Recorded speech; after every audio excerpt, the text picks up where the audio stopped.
The Outline of History, being a plain history of life and mankind by H.G. Wells, revised and brought up to the end of the Second World War by Raymond Postgate, with maps and plans by J.F. Horrobin, Volume 1, Book 1, Chapter 4, The Age of Reptiles. Diagram of life in later Paleozoic age. Life is creeping out of the water. An insect, like a dragonfly, is shown.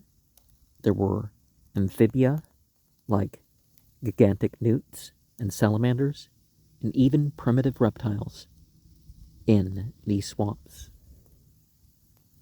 No flowering plants, abundance of green scum in waters, steamy atmosphere, tree ferns, club mosses, and conifer-like trees, thus making the illustration of swamp forest of the Carboniferous age. The Age of Reptiles. Section 1 is the Age of Lowland Life. Section 2 is Dragons. Section 3, the First Birds. Section 4, An Age of Hardship and Death. Section 5, the First Appearance of Fur and Feathers. Section 1. We know that for hundreds of thousands of years, the wetness and warmth, the shallow lagoon conditions that made possible the vast accumulations of vegetable matter which, compressed and mummified, are now coal, prevailed over much of the world. There were some cold intervals, it is true, but they did not last long enough to destroy the growths. Well, one of the ice ages, they think, covered the earth, seas and all. Then, that long age of luxuriant, low-grade vegetation drew to its end, and for a time life on the earth seems to have undergone a period of worldwide bleakness that is, so to speak, part 1 in the history of life on this planet. When the story resumes again after this arrest at the end of the Paleozoic period, we find life entering upon a fresh phase of richness and expansion. Vegetation has made great advances in the art of living out of water, while the Paleozoic plants of the coal measures probably grew with swamp water flowing over their roots. The Mesozoic flora, from its very outset, included palm-like cycads and low-ground conifers that were distinctly land plants growing on soil above the water level. The lower levels of the Mesozoic land were no doubt covered by great fern brakes and shrubby bush and a kind of jungle growth of trees, but there existed as yet no grass, no turf or greensward, and no flowering plants at all, great or small. Probably the Mesozoic was not an age of very brightly colored vegetation. It must have had a flora green in the wet season and brown and purple in the dry. Probably it was not nearly so beautiful as are the woods and thickets of today. There were no gay flowers, joyous looking. That probably varies per person what they consider a joyous flower. No bright autumn tints before the fall of the leaf, because there was, as yet, no fall of the leaf, and beyond the lower levels, the world was still barren, still unclothed, still exposed without any mitigation to the wear and tear of the wind and rain. When one speaks of conifers in the Mesozoic, the reader must not think of the pines and firs that clothe the high mountain slopes of our times. He must think of lowland evergreens. The mountains were still as bare and lifeless as ever. The only color effects among the mountains were the color effects of naked rock, such colors as make the landscape of Colorado so marvelous today. And some of that extends into like Utah and Arizona and stuff, but Yeah, Colorado's interesting to drive through. Amidst the spreading vegetation of the lower plains, the reptiles were increasing mightily in multitude and variety. They were now in many cases absolutely land animals. There are numerous anatomical points of distinction between a reptile and an amphibian. They held good between such reptiles and amphibians as prevailed in the Carboniferous time of the upper Paleozoic, but the fundamental difference between reptiles and amphibians, which matters in this history, is that the amphibian must go back to the water to lay its eggs, and that in the early stages of its life it must live in and underwater. The reptile, on the other hand, has cut out all the tadpole stages from its life cycle, or to be more exact, its tadpole stages are got through before the young leave the egg case. The reptile has come out of the water altogether. Some had gone back to it again, just as the hippopotamus and otter among mammals have gone back, but that is a further extension of the story. That is a detail and a complication to which we cannot give much attention in this outline. In the Paleozoic period, as we have said, life had not spread beyond the swampy river valleys and the borders of sea lagoons and the like. But in the Mesozoic, life was growing ever more accustomed to the thinner medium of the air, was sweeping boldly up over the plains and towards the hillsides. It is well for the student of human history and the human future to note that, if a disembodied intelligence with no knowledge of the future had come to Earth and studied life during the early Paleozoic age, he might very reasonably have concluded that life was absolutely confined to the water, and that it could never spread over the land. It found a way. I know I'm not the only one on hearing that, thinking of Jurassic Park. In the latter Paleozoic period, that visitant might have been equally sure that life could not go beyond the edge of a swamp. The Mesozoic period would still have found him setting bounds to life far more limited than the bounds that are set today. And so today, though we mark a life and man are still limited to 5 miles of air and a depth of perhaps a mile or so of sea, we must not conclude from that present limitation that life through man may not be presently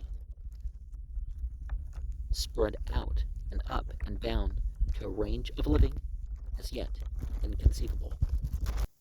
So we see here some reptiles of the late Paleozoic age, pelycosaurs, and a 6-foot man drawn to show a comparison, Cotylosaur, and you can think of some animals that these are like.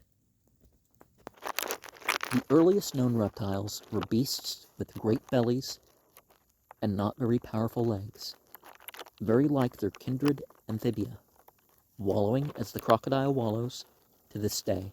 But in the Mesozoic, they soon began to stand up and go stoutly on all fours, and several great sections of them began to balance themselves on tail and hind legs, rather as the kangaroos do now, in order to release the forelimbs for grasping food.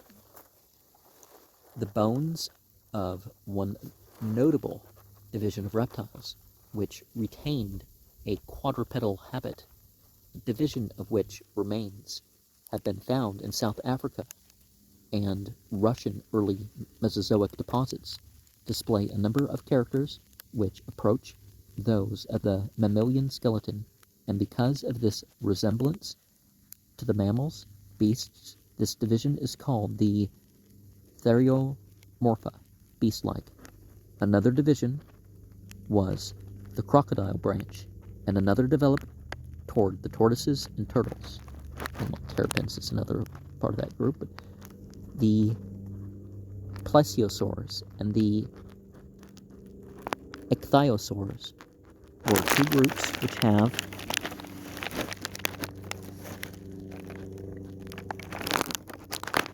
left no living representatives. They were huge reptiles returning to whale-like life in the sea. Plesiosaurus, one of the largest plesiosaurs, measured 30 feet from snout to tail tip, of which half was neck. It's probably because of Lake Champlain monster and Loch Ness monster and stuff like this that ended up being my favorite type of dinosaur. The mosasaurs were a third group of great porpoise-like marine lizards, but the largest and most diversified group of these Mesozoic reptiles was a varied group known as the dinosaurs, many of which attained quite enormous proportions. In bigness, these greater dinosaurs have never been exceeded, although the sea can show in the whale's creatures as great. Some of these, and the largest among them, were herbivores, herbivorous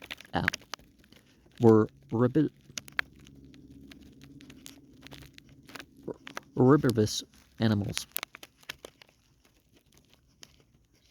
Herbivorous animals. They browsed on the rushy vegetation and among the ferns and bushes, or they stood up and grasped trees with their forelegs while they devoured the foliage. Among the browsers, for example, was Diplodocus carnegii, which measured 84 feet in length, the Gigantosaurus, disinterred by a German expedition in 1912 from rocks in East Africa, was still more colossal. It measured well over 100 feet. Still larger bones are appearing. These great monsters had legs, and they are usually figured as standing up on them, but it is very doubtful if they could have supported their weight in this way out of water, or supported it for long. Another thing that we are finding about the dinosaurs is that a lot of them actually were a lot more close to birds than reptiles. And we see some illustrations compared to a 6-foot man drawn as to the same scale of the other figures. Diplodocus, Stigosaurus, Brontosaurus, Petrodactyl, Camptosaurus. The bones end in cartilage. The joints are not very strong. Buoyed up by water or mud, these monsters could have got along very well. The ordinary big dinosaur has a bulky lower body and lower limbs, which were probably almost always submerged or floating. Neck, head, and forelimbs are much lighter in structure. These were probably kept out of water. Another noteworthy type of dinosaur was the Triceratops, a reptilian parallel of the hippopotamus, but with a rhinoceros-like horn. There were also a number of great flesh-eaters who preyed upon these herbivores. Of these, Tyrannosaurus seems almost the last word in frightfulness among living things. Now they have a pretty good idea of how it would have sounded. Some species of this genus measured 40 feet from snout to tail. Apparently, it carried this fast body kangaroo fashion on its tail and hind legs. Probably it reared itself up. Some authorities even suppose that it leapt through the air. If so, it possessed muscle of a quite miraculous quality. A leaping elephant would be a far less astounding idea. Much more probably, it waited half submerged in pursuit of the herbivorous marsh saurians. It may have fought out its kills in channels and sheets of water like the Norfolk Broads or the Everglades of Florida. Now, they think that maybe could have gone, what, 30 miles an hour or something like that. But for that size, that's not quite as impressive, and it wouldn't have been able to keep it up for long. And so here we have some late Mesozoic reptiles compared again to a 6-foot man, Tyrannosaurus, Trachodon, Triceratops. Oh, didn't we already do that one? Where's Mr. Velociraptor? Section 2. One special development of the dinosaurian type of reptile was a light, hopping, climbing group of creatures which developed a bat-like web between the fourth finger and the side of the body, which was used in gliding from tree to tree after the fashion of the flying squirrels. These bat lizards were the pterodactyls. These are often described as flying reptiles, and pictures are drawn of Mesozoic scenery in which they are seen soaring and swooping about. Now, I think the pterodactyls, were my second favorite class of dinosaurs. But their breastbone has no keel, such as breastbone of a bird has for the attachment of muscle, strong enough for long, sustained flying. They must have flitted about like bats. They must have had a grotesque resemblance to heraldic dragons, and they played the part of bat-like birds in the Mesozoic jungles. But bird-like though they were not birds nor ancestors of birds. The structure of their wings was altogether different from that of birds. The structure of their wings was that of a hand, with one long finger and a web. The wing of a bird is like an arm with feathers projecting from its hind edge, and these pterodactyls, so far as we know, had no feathers. The feather is a very specialized skin structure which was developed only once in the evolution of life. Now, ancient humans would have discovered some of these things too, and they were better than almost anybody today about figuring out, oh, here's this remains, it belongs to this sort of animal that can do this and that sort of stuff. So you find ancient depictions of dinosaurs and stuff. Section 3. Far less prevalent at this time were certain other truly bird-like creatures, of which the earlier sorts also hopped and clambered, and the latter sorts skimmed and flew. These were at first, by all the standards of the classification, reptile. They developed into true birds as their reptilian scales became long and complicated fronds rather than scales, and so at last, by much spreading and splitting feathers. Feathers are the distinctive covering of birds, and they give a power of resisting heat and cold far greater than that of any other integumentary covering, except, perhaps, the thickest fur. Well, the pattern and shape of the things matter too, but at a very early stage, this novel covering of feathers, this new heat-proof contrivance that life had chanced upon, enabled many species of birds to invade a province for which the pterodactyl was ill-equipped. They took to sea fishing, if indeed they did not begin with it, and spread to the north and south polewards, beyond the temperature limits set to the true reptiles. The earliest birds seem to have been carnivorous divers and water birds. To this day, some of the most primitive bird forms are found among the seabirds of the Arctic and Antarctic. seas. And it is among these seabirds that zoologists still find lingering traces of teeth which have otherwise vanished completely from the beak of the bird. The earliest known bird, the Archaeopteryx, had no beak. It had a row of teeth and a jaw like a reptile's. It had 3 claws at the forward corner of its wing. Its tail, too, was peculiar. All modern birds had their tail feathers set in a short, compact, bony rump.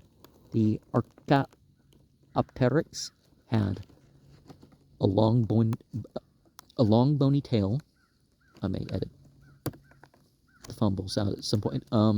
With a row of feathers along each side. It is quite possible that most of the earliest birds did not fly at all, that there were birds before flying. For example, one very early bird was the Hesperornis, and this had no wings whatever. But once the feathers developed, so light and strong, and so easy to spread, it was only a question of time before the wing appeared. Section 4. This great period of Mesozoic life, this second volume of the Book of Life, is indeed an amazing story of reptilian life proliferating and developing. But the most striking thing of all, the story remains to be told. Right up to the latest Mesozoic rocks, we find all these reptilian orders we have enumerated, still flourishing, unchallenged. There is no hint of an enemy or competitor to them in the relics we find of their world. Then the record is broken. We may be missing here pages that may represent some great cataclysmal change of terrestrial conditions, when next we find abundant traces of the land plants and the land animals of the earth. The great multitude of reptile species had gone, for the most part. They have left no descendants. They have been wiped out. The pterodactyls have gone absolutely. Of the plesiosaurs and ichthyosaurs, none is alive. The mosasaurs have gone. Of the lizards, a few remain. The monitors of the Dutch East Indies being the largest. All the multitude and diversity of the dinosaurs have vanished. Only the crocodiles and the turtles and tortoises carry on in any quantity into latter times. The place of all these types in the spectacle of the world that the Cainozoic fossils presently unfold to us is taken by other animals not closely related to the Mesozoic reptiles, and certainly not descended from any of their ruling types. A new kind of life is in possession of the world. This apparently abrupt ending of the reptiles is beyond all question the most striking revolution in the whole history of the earth before the coming of mankind. It is probably connected with the close of a vast period of equable warm conditions and the onset of a new austerer age in which the winters were bitterer and the summers brief but hot. The Mesozoic life, animal and vegetable alike, was adapted to warm conditions and capable of little resistance to cold. The new life, on the other hand, was before all things capable of resisting great changes in temperature. And the earliest known bird, the Archaeopteryx,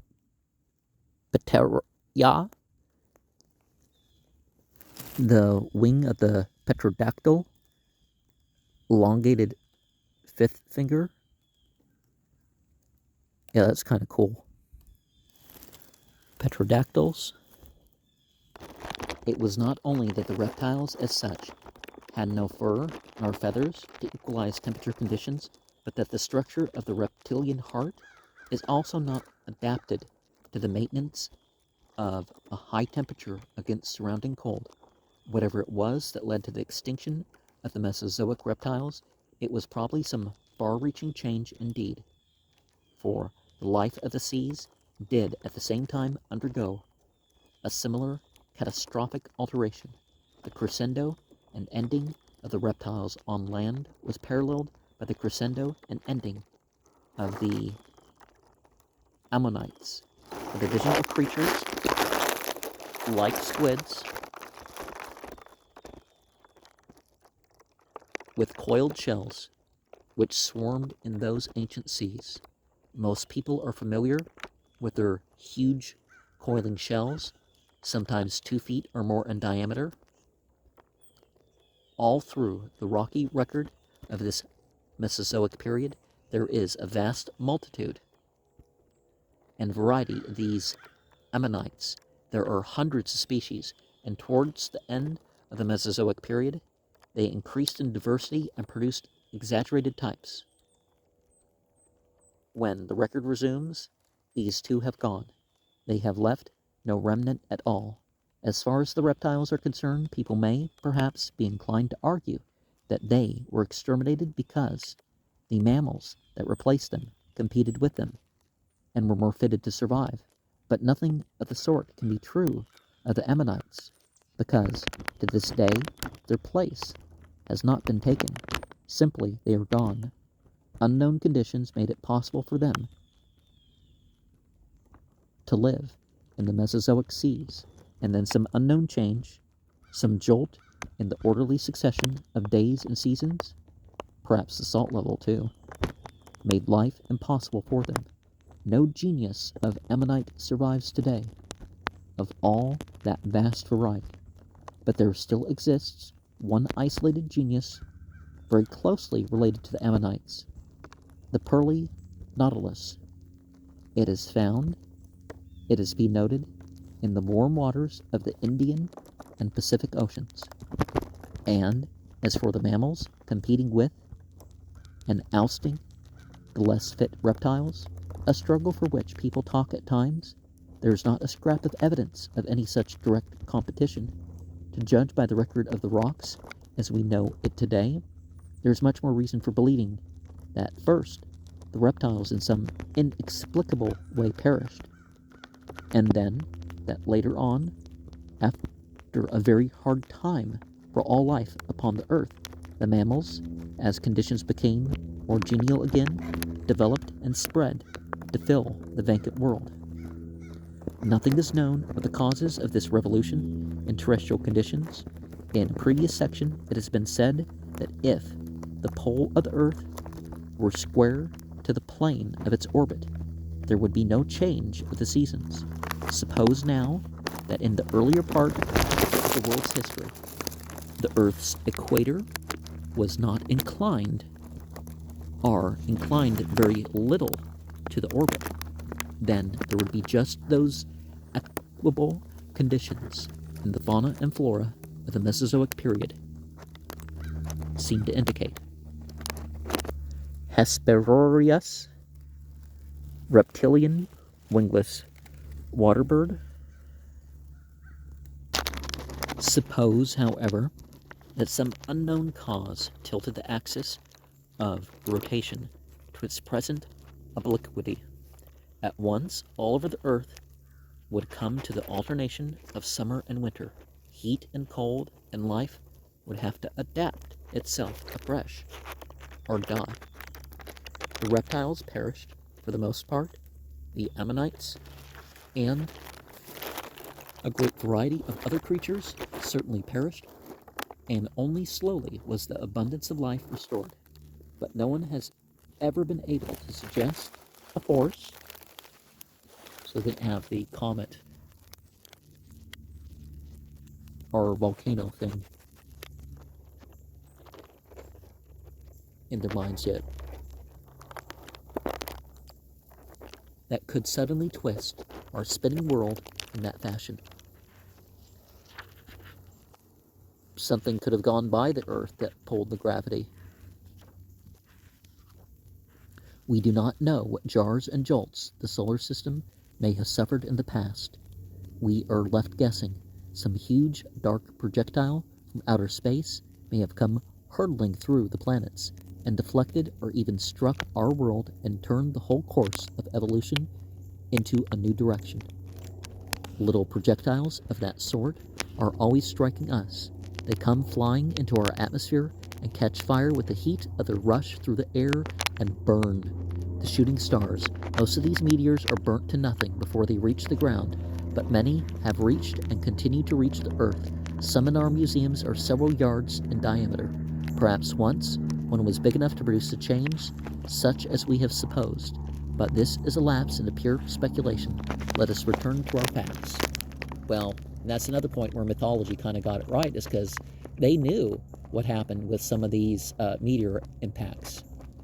I think in what the humans talk about, we had that one, what was it, 25,000 years ago in somewhere in Europe, and there was another big one off in Libya during the time of one of the pharaohs, and there was like a few, I don't know, maybe there's like 5 in the Siberia area.